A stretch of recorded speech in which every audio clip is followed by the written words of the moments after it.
Olá, pessoal. Boa tarde, tudo bem? É, Nós hoje vamos falar um pouquinho sobre o processo de regulação coordenada da glicólise e da gliconeogênese. É um assunto que a gente já trabalhou um pouquinho, mas surgiram algumas dúvidas. Então é importante nós retomarmos esse assunto para que a gente consiga seguir, né, aí com o conteúdo de bioquímica e metabolismo. Bem, daquilo que a gente já discutiu sobre as vias metabólicas, vamos relembrar um pouco da importância da gliconeogênese nos mamíferos. Nós já falamos que ela acontece principalmente no fígado, né? E é importante isso porque o fígado ele tem um papel extremamente crucial no processo de homeostase da glicemia, né? Da concentração de glicose no sangue. E ela só acontece no fígado porque, como a gente já discutiu, a enzima, a glicose 6-fosfatase, ela só está presente no fígado, né? Ela não está presente em outros órgãos, o que dificulta, né, o que impede que a gliconeogênese aconteça em outros órgãos. Nós não podemos afirmar que a gliconeogênese é simplesmente uma reversão da via glicolítica, exatamente por causa dos desvios, né? 7 das reações da glicólise são, na verdade, a reação reversa, quando a gente pensa na gliconeogênese, mas 3 possuem energia de ativação muito alta. E quais são essas reações? Na glicólise, aquelas que são catalisadas pela hexoquinase, a primeira reação que transforma a glicose em glicose 6-fosfato, pela fosfofrutoquinase 1, a terceira reação, e pela piruvato-quinase, a última reação. As isoenzimas da exoquinase do músculo e do fígado, elas são afetadas de forma diferentes pelo produto da reação. Quando eu falo em isoenzima, eu estou me referindo a proteínas diferentes, a enzimas diferentes que são capazes de catalisar a mesma reação. Então, por exemplo, qual que é a reação da hexoquinase? Catalisar a entrada da glicose na via glicolítica. Essa é uma enzima reguladora. E existem 4 isotipos, existem 4 isoenzimas da hexoquinase, que nós vamos designar de 1 a 4. Então, existe a hexoquinase 1, a hexoquinase 2, a 3 e a 4.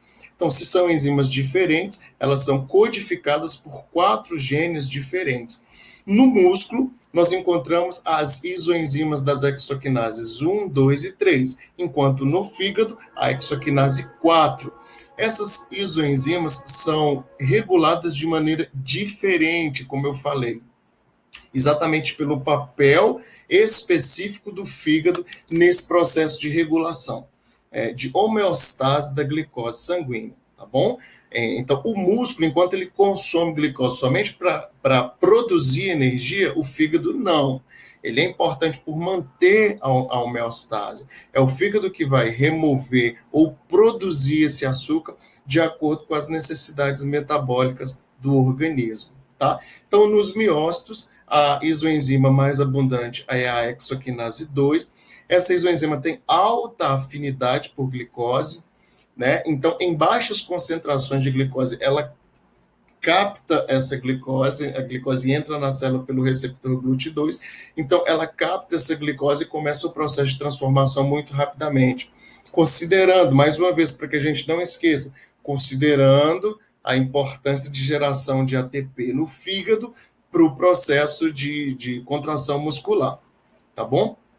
Então, a glicose entra nos miócitos, entra no músculo a partir do sangue, onde a concentração é mais ou menos 4 a 5 milimolar, e isso produz uma concentração intracelular suficientemente alta para saturar essa enzima, a hexoquinase 2. Então, ela começa a trabalhar com sua velocidade máxima, ou muito próximo da velocidade máxima. Essas isoenzimas que estão presentes no músculo vão ser inibidas alostericamente pelo produto da reação.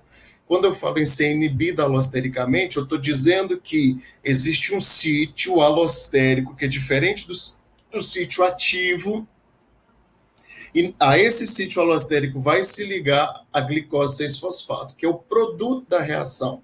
Então, quando eu tenho concentrações elevadas acima do normal de glicose 6-fosfato, essa molécula se liga alostericamente à enzima, impedindo essa enzima de trabalhar. Ela inibe essa enzima. Por quê, pessoal? Se eu estou produzindo em alta concentração esse produto, eu posso diminuir um pouco a produção. Eu já tenho uma produção excessiva de ATP.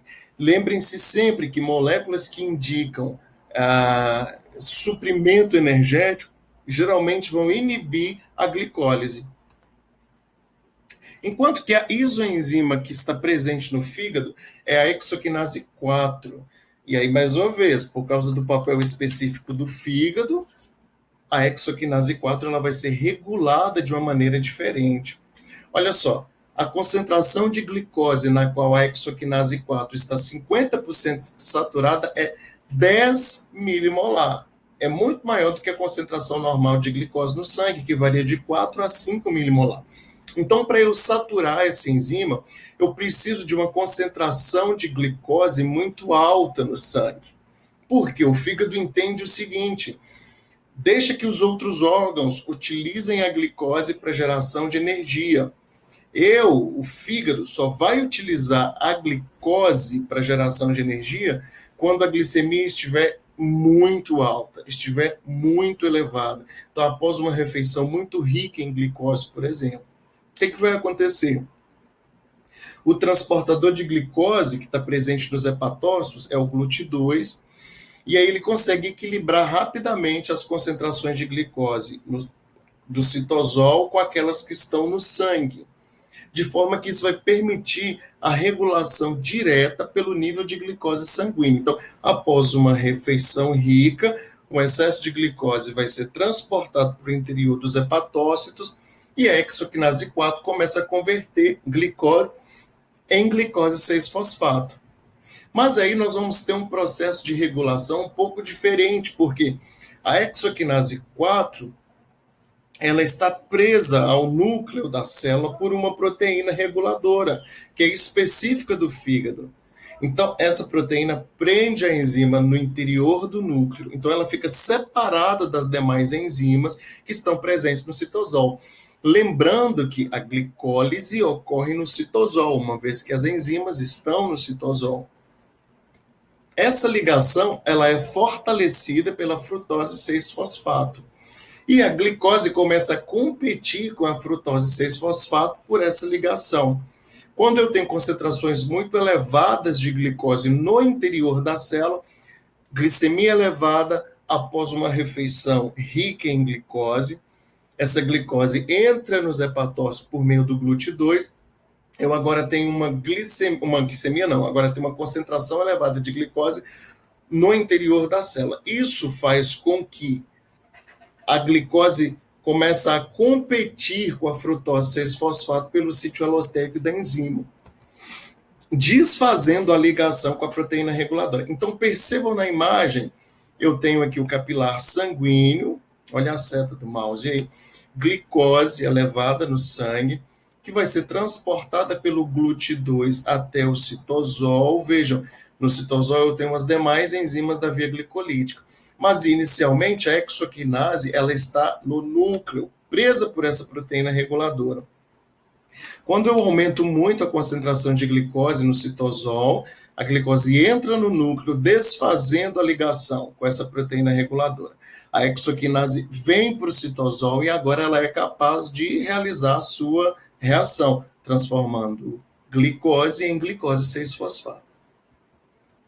Tá bom? Então, eu preciso desse equilíbrio, eu preciso de uma concentração elevada de glicose no sangue para que eu tenha esse equilíbrio dentro do hepatócito e só assim a glicose vai ser capaz de provocar dissociação da proteína reguladora com a hexoquinase 4. Essa enzima volta para o citosol para iniciar esse processo. Tá? Durante o jejum, por exemplo, a glicemia ela cai muito. né? Então, os níveis de glicose sanguíneos vão abaixo de 5 milimolar. A frutose 6-fosfato faz o quê, então? Ela aciona a inibição da hexoquinase 4 pela proteína reguladora. Voltando no desenho que a gente fez, olha aqui onde está a frutose 6-fosfato. Ela é um intermediário da via glicolítica. Então, quando eu começo a produzir glicose 6-fosfato, ela mesma volta e refaz a ligação hexoquinase com proteína reguladora. Por quê, gente? Porque as concentrações de glicose... Deixa eu voltar na figura, desculpa.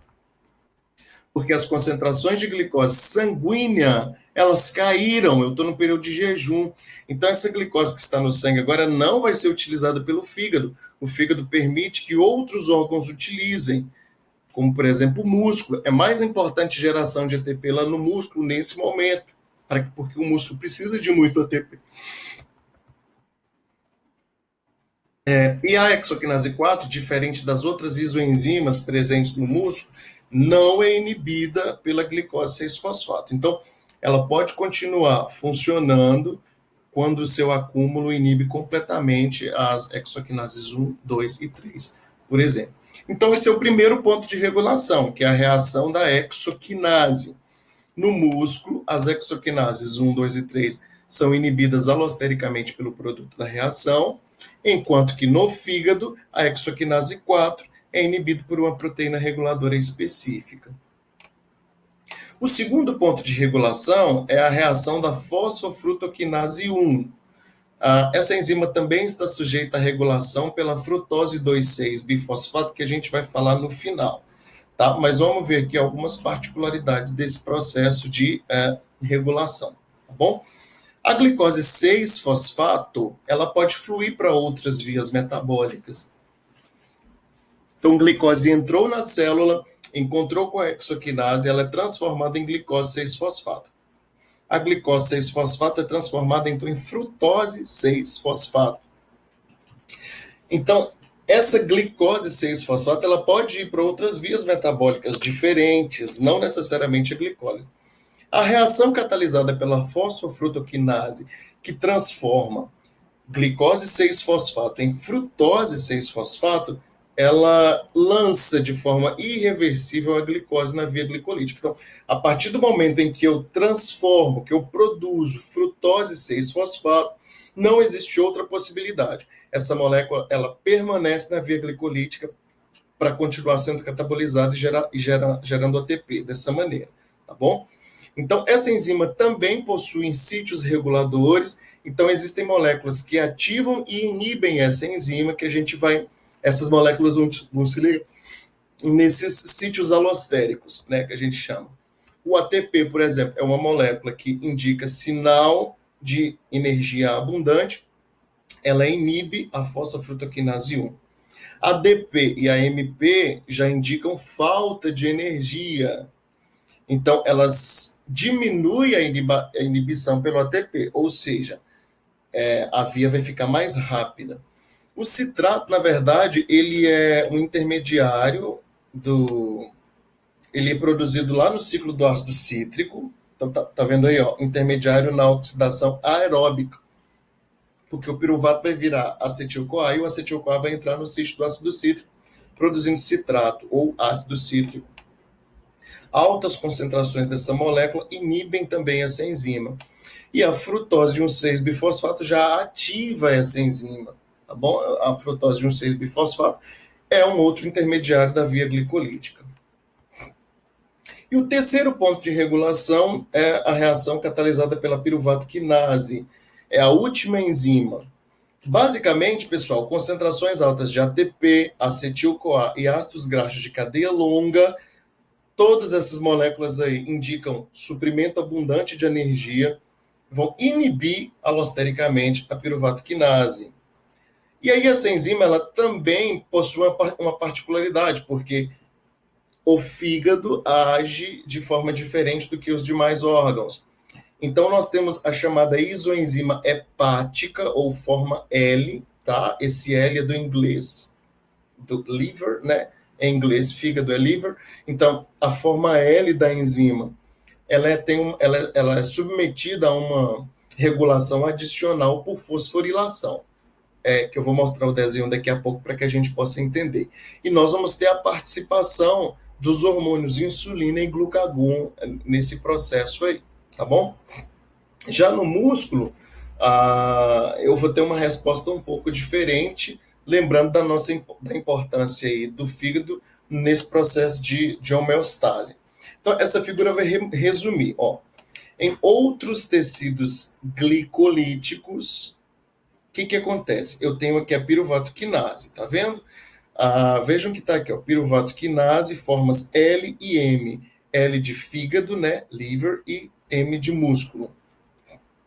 Essa enzima, nós já dissemos que ela é inibida por ATP, acetil-CoA e ácidos graxos de cadeia longa, porque são sinais de suprimento energético abundante. E ela é ativada por um intermediário da via glicolítica, que é a frutose 1,6-bifosfato. O quarto intermediário, relembrando as reações, eu tenho glicose, que se transforma em glicose 6-fosfato, que se transforma em frutose 6-fosfato, e finalmente eu vou ter a frutose 1,6-bifosfato. Essa frutose 1,6-bifosfato vai ativar a piruvato quinase. E a alanina, que na verdade é um aminoácido, pode ser um inibidor dessa enzima. A alanina é produzida a partir de piruvato. Então, em alguns momentos, nós vamos ver que o piruvato pode ser transformado em alanina. Então, se eu tenho muito piruvato, eu vou ter produção de muita alanina, e a alanina pode inibir essa enzima, exatamente para diminuir a produção de piruvato. A alanina é como se fosse um sinal de suprimento energético abundante. No fígado, então, nós temos uma questão um pouco diferente, porque vamos ter aqui a participação do glucagon e aqui a participação da insulina. Não está escrito aqui insulina, eu acho que o slide ficou cortado, mas a insulina atua aqui nesse processo. Vamos lá. Deixa eu subir aqui. Então, eu tenho a piruvato quinase, a forma L. Quando ela está fosforilada, ela está inativa. Quando ela está defosforilada, ela está ativa. Então, como que acontece a fosforilação? Então, na presença de glucagon, esse hormônio ativa a chamada PKA, proteína quinase dependente de AMP. Presta atenção, a AMP é um sinal de falta de energia. Por quê? Eu quebrei muito ATP. Quando eu quebro ATP, adenosina trifosfato, eu gero ADP, adenosina difosfato. Eu posso ainda quebrar o ADP e aí eu vou formar AMP, adenosina monofosfato. Ou seja, eu não tenho mais energia na célula, a concentração de ATP está baixíssima, eu só tenho AMP. Então, o glucagon ativa a proteína quinase dependente de AMP, por isso que ela é chamada de PKA. Quando essa enzima ela é ativada, ela quebra o ATP e fosforila a piruvato quinase. Quando a piruvato quinase é fosforilada, ela fica inativa. Então, ela fica inativa, ela fica inibida. Beleza? Mas eu agora... E tem lógica isso? Tem lógica isso, porque eu tenho baixa concentração de glicose. Então, se eu tenho baixa concentração de glicose, eu vou diminuir a quebra da molécula de glicose. Mas eu estou precisando de energia também. Então, eu preciso, em algum outro momento, ativar a gliconeogênese para produzir glicose suficiente para depois quebrar essa molécula e gerar ATP. Mas nesse momento aqui, o que está acontecendo? Eu não tenho glicose. Então, eu vou inibir a via glicolítica, ou pelo menos eu vou diminuir a velocidade da via glicolítica, para tentar economizar essa concentração de glicose que está no meu corpo. Agora, se eu tenho glicemia elevada, o pâncreas vai liberar insulina, e a insulina vai ativar uma fosfoproteína fosfatase. A fosfatase retira fosfato. Então, eu agora retiro fosfato. Retirei fosfato da molécula e eu agora tenho a piruvato quinase ativada, que vai ser capaz de dar continuidade à reação, transformando fosfenolpiruvato em piruvato. E com relação à gliconeogênese, tá? Nós vamos ver aqui, ó, o piruvato, ele pode ser transformado em acetil-CoA. O acetil-CoA entra no ciclo do ácido cítrico para gerar energia. Mas o piruvato também pode voltar e ser transformado em oxaloacetato. Isso aqui é o primeiro desvio da gliconeogênese, para posteriormente ser transformado em glicose, após todos os passos específicos. Essas duas enzimas, elas podem ser ativadas ou inibidas. Então, vejam bem, a piruvato, eu tenho aqui a piruvato desidrogenase, que transforma piruvato em acetil-CoA, e eu tenho a piruvato carboxilase, que transforma piruvato em oxaloacetato. O produto dessa reação, o acetil-CoA, vai inibir a enzima que transforma piruvato em acetil-CoA. Então, quando eu tenho uma produção excessiva de acetil-CoA, eu vou ter uma geração de energia excessiva. Então, o acetil-CoA, o que ele faz? Ele inibe a enzima para que a produção diminua. Eu posso agora utilizar esse piruvato que foi produzido em excesso no meu organismo para gerar glicose. Então, a mesma molécula, o mesmo acetil-CoA, que inibe a piruvato desidrogenase, ativa a piruvato carboxilase, ativando a gliconeogênese, ativando a transformação de piruvato em oxaloacetato. Tem lógica? Tem lógica. Eu já produzi muito acetil-CoA, já transformei muito piruvato em acetil-CoA. Esse piruvato que está sobrando, eu posso agora mandar ele para a gliconeogênese, para produzir glicose para o meu organismo. Ok.